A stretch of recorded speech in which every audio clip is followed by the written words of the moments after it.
This is Nick. This is Jack. It's Friday, the real Friday, February 2nd, and today's pod, it is the best one yet. It is a T-Boy, Jack. The top 3 pop business news stories you need to know today. Jack, checking the calendar. Is it Groundhog Day right now, man? Did the groundhog see a shadow this morning? You saw 6 more weeks of stock market gains. Jack, first story for today's show. What do we got, man? For our first story, Rihanna, Taylor Swift, and Ariana Grande, all their songs are officially off TikTok. Because Universal Music is on a TikTok strike, so your feed is silent. For our second story, it's Apple's new VR headset. It goes on sale today. But Yetis, this is guaranteed to be the worst Apple headset you will ever wear.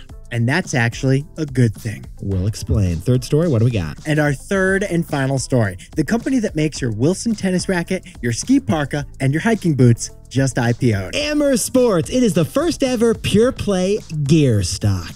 But Yetis, before we hit that wonderful mix of 3 stories to finish the week. That is how you go into the weekend, Jack. What a mix of stories, man. We've told you many times, we're in the experience economy. Yetis, you're not spending money on things, you're spending money on experiences. So last year, Nick invented a new type of experience, and it's happening again tonight. It's the 2nd annual Reverse Surprise Party. The Reverse Surprise Party. It's a completely new type of party. The Reverse Surprise Party. It's an entirely new business model for celebrating. The Reverse Surprise Party is a surprise party, but in reverse. Here's how it goes down. First, I sent out an invite to my birthday party. I got that invitation in my mailbox. And it said on that invite the date of the party. I got the date. It's tonight. And it said on that invite the attire for that party. Dumpling formal, apparently. It's a little mystery. It's going to be fun. But here's the catch, besties. This invite did not say the location of that party. That's right. The location is a mystery. All that it said on the invite is that we're meeting tonight at my apartment at 7 p.m. That's all you know. And then we're taking a limo, apparently, to a surprise location to actually celebrate Nick's birthday. If so facto, what we're saying is the birthday boy isn't getting surprised. No, Nick's not surprised. It's the guests who get the surprise. All of our friends, they know what to wear and when the party is. But the destination is a mystery. So everyone's meeting at my apartment at 7 p.m. and then no one knows what's happening. The only certainty is that there will be birthday cake because Nick loves birthday cake. I can guarantee there are 3 cakes already selected, celebration style. The reverse birthday party. Nick invented it last year. And honestly, it's taken off in the last year, Jack. Yetis are doing reverse surprise birthdays. Besties are doing reverse surprise parties. Your sister's doing a reverse surprise party. The best part is she invited someone who said, that's actually my birthday, but I'm going to cancel my plans because this sounds cooler.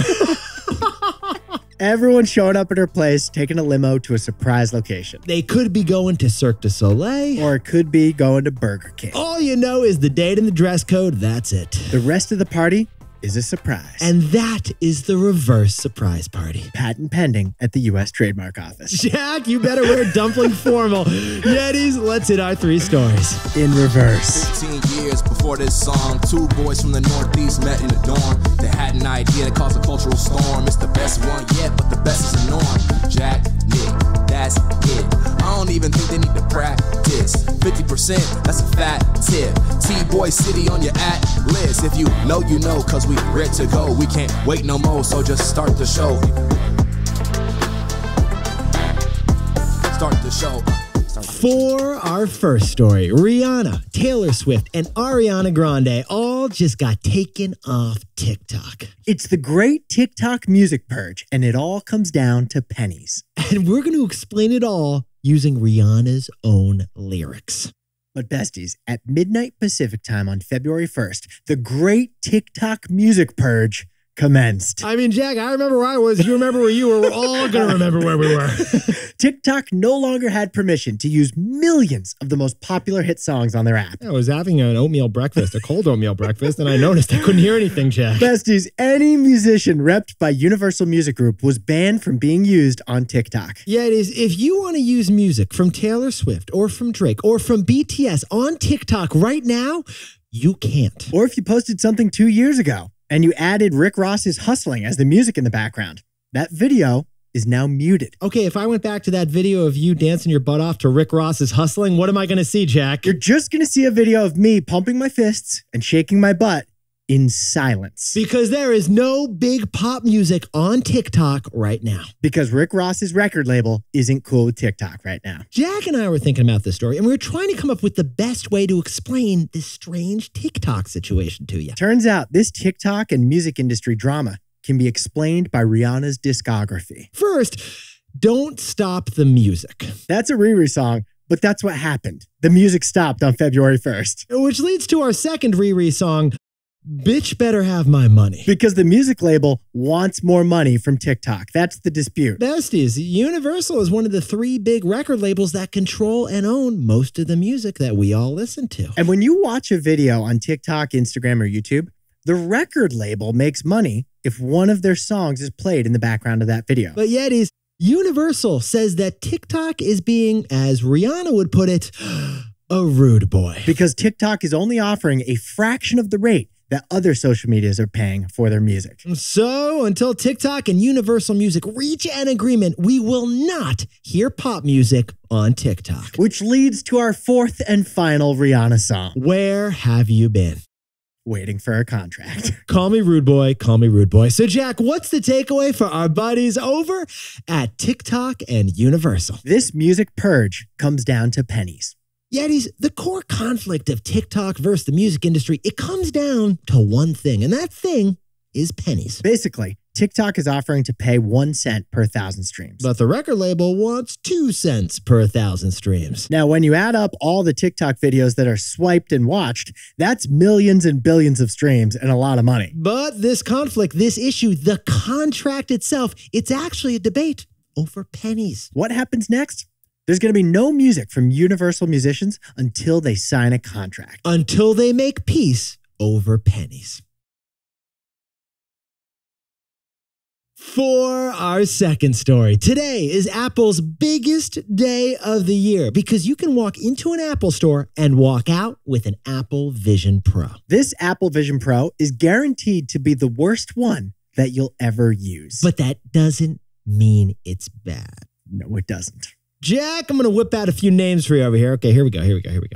Margot Robbie, Barbara Streisand, Brad Pitt, and Apple CEO Tim Cook. Yeah, they're all in the same group now because they've all been on the cover of Vanity Fair. We never thought we'd see today. But yesterday, the fancy magazine captured Tim Cook on the cover of their magazine, pictured for the first time wearing his Apple Vision Pro headset. Because starting today, the Apple Vision Pro headset is on sale. The biggest product launch for Apple since their iPhone 17 years ago. We should point out, Apple also announced quarterly earnings yesterday. Oh, no big deal. And how are the earnings, Jack? They beat expectations with a $34 billion quarterly profit. The Wall Street was like, okay, that's cute with the huge profit, but can we talk about the new headset that you're selling, please? It's not virtual reality. It's not augmented reality. Apple calls it spatial computing. And this new spatial computing headset will cost you $3,500. Yes, that is literally the price of a used car. And that's why Apple will let you test it out at the Apple Store. Jack and I should point out that the new Apple AR, VR, whatever headset is actually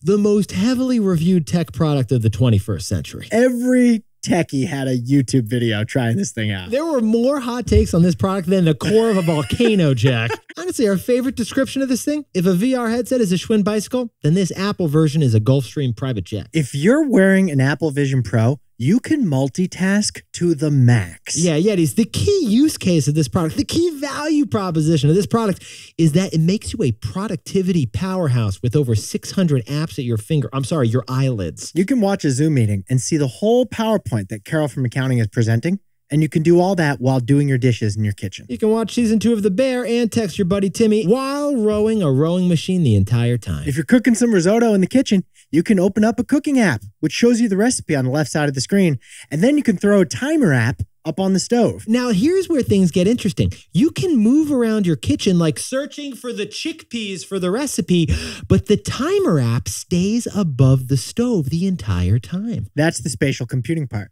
The space around you is the screen. Now, Yetis, Jack and I should point out the new Apple headset, it does have some flaws. For example, it projects an image of your eyeballs to the outside world. So if I were watching Jack while he had this on, I wouldn't see his real eyes. I would see a computer version, and it would make him look like Jar Jar Binks. Yeah, you only want to wear these things in private. It's years before it's socially acceptable to wear these outside. Oh, and if you want to FaceTime with someone while you're wearing the new Apple headsets, it's going to be a little awkward too. Because the person on the other side can't see your face. They can see the digital version of your face Apple generates for you. And Apple isn't generating a particularly handsome version of your face. Our thought? You're going to see this first on an airplane because some dude in 17B is going to be trying them out. And he's going to be talking about it the entire time. So, Jack, what's the takeaway for our buddies over at Apple? Today's Apple Vision Pro is the worst one you will ever use.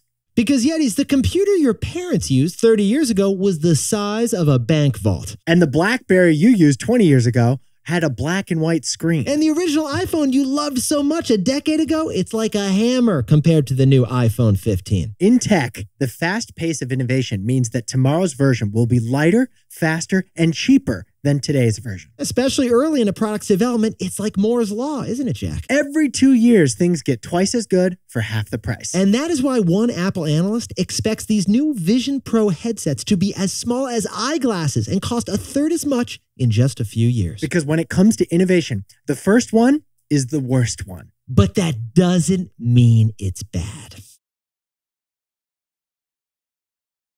For our third and final story, Jack, grab the ankle tape. The sports company that owns ArcTeryx, Wilson, and Salomon just went public with an IPO. But this stock is trying to race with weights around its ankles.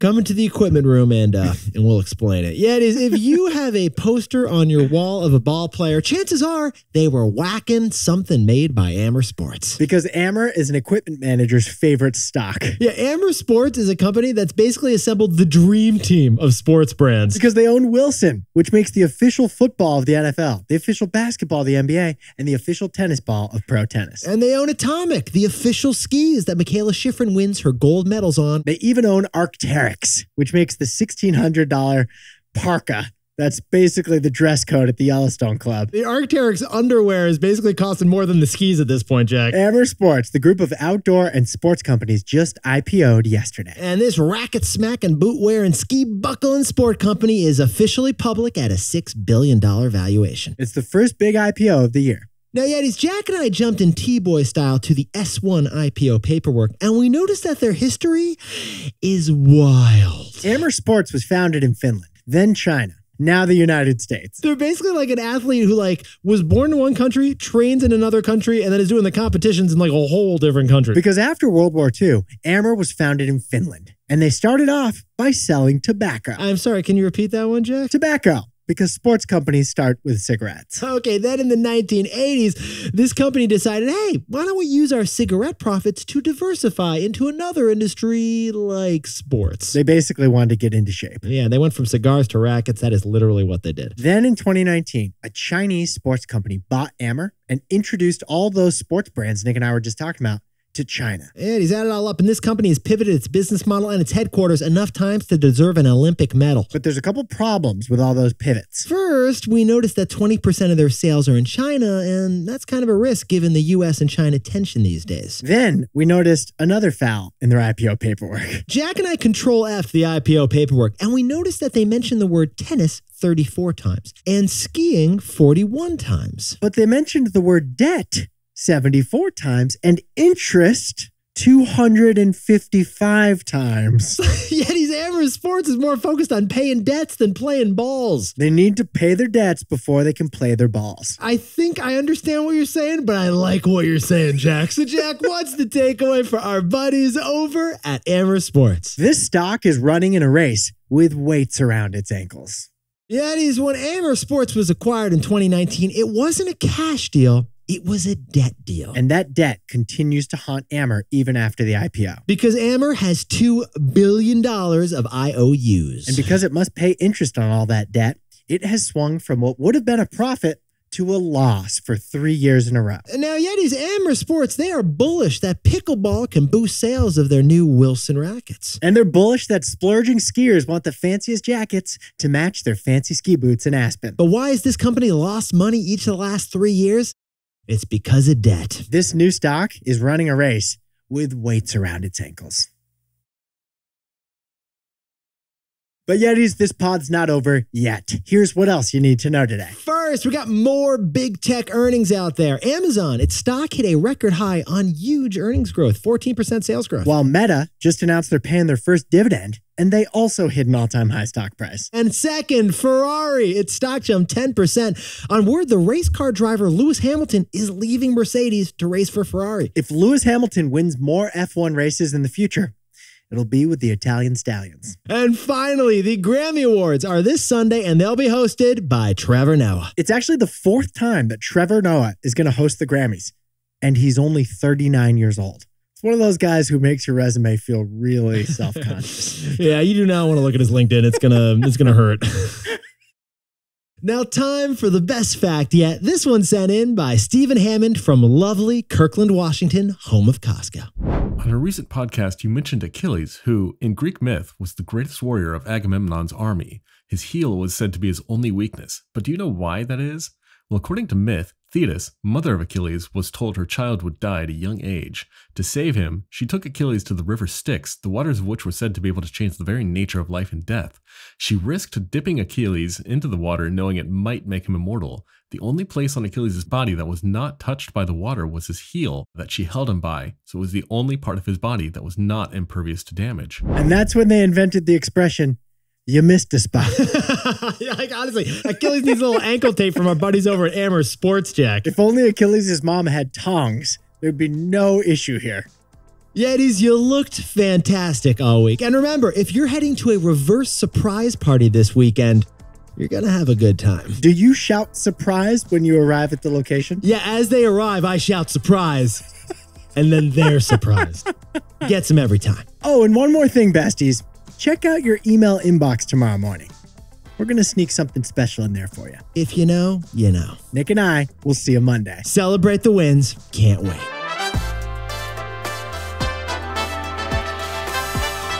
And before we go, a congratulations to Yeti Jane Lee, who's been listening to this pod for 4 years and just quit her corporate job, becoming self-employed in San Francisco. Good luck on the self-employment. You got this, Jane, and congratulations to Amer Ipo, who's now one of only 185 lawyers in Texas to get certified in residential real estate law. And congratulations to Tyler Hale and Amanda Morgan, who just got engaged in Fort Myers, Florida. And Andrew Scarborough just became a dad in Tampa. Congratulations to the new baby girl, Val. And a big shout out to the homies who are having an epic reunion weekend with the boys in Maastricht, the Netherlands. And Mindy Schaefer from New Jersey just got a new job as a project manager. And congratulations to the Upper East Side's finest, Katie Martell, who's celebrating a birthday with a reverse surprise party. Have a blast this weekend. Everyone is going to be surprised. And happy birthday to Jen Liu, who's celebrating with a chocolate torte cake in San Francisco. And Taylor Keller is celebrating a birthday with a round of putt-putt in Arvada, Colorado. Happy birthday to Allison in Denver, Colorado. And a happy birthday to Adam Seifert, who's celebrating down in Dallas. Happy birthday to Romaine Lee, who's celebrating away from the spreadsheets in Allen, Texas. And a happy 29th birthday to Erin Monda, who's celebrating in Philadelphia with a cookie cake. Maybe